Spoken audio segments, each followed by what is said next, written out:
Congresswoman Gabbard, you took issue with Senator Harris confronting Vice President Biden at the last debate. You called it a, quote, false accusation that Joe Biden is a racist. What's your response? I want to bring the conversation back to the broken criminal justice system that is disproportionately negatively impacting Black and brown people all across this country today.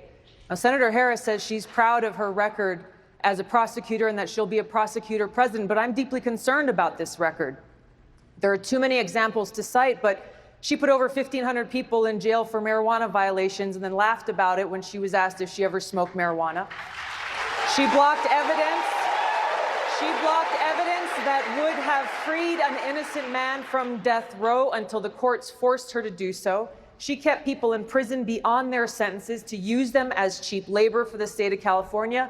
And she fought to keep cash bail system in place that impacts poor people in the worst kind of way. Thank you, Congresswoman. Senator Harris, your response.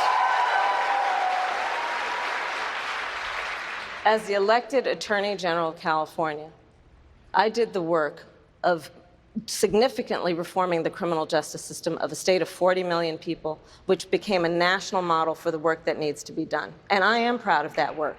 And I am proud of making a decision to not just give fancy speeches or be in a legislative body and give speeches on the floor, but actually doing the work of being in the position to use the power that I had to reform a system that is badly in need of reform. That is why we created initiatives that were about reentering former offenders and getting them counseling. It is why, and because I know that criminal justice system is so broken, that I am an advocate for what we need to do to not only decriminalize, but legalize marijuana in the United States. I want to bring Congresswoman Gabbard back in. Your response. The bottom line is, Senator Harris, when you are in a position to make a difference and an impact in these people's lives, you did not. And worse yet, in the case of those who were on death row, innocent people, you actually blocked evidence from being revealed that would have freed them until you were forced to do so. There is no excuse for that.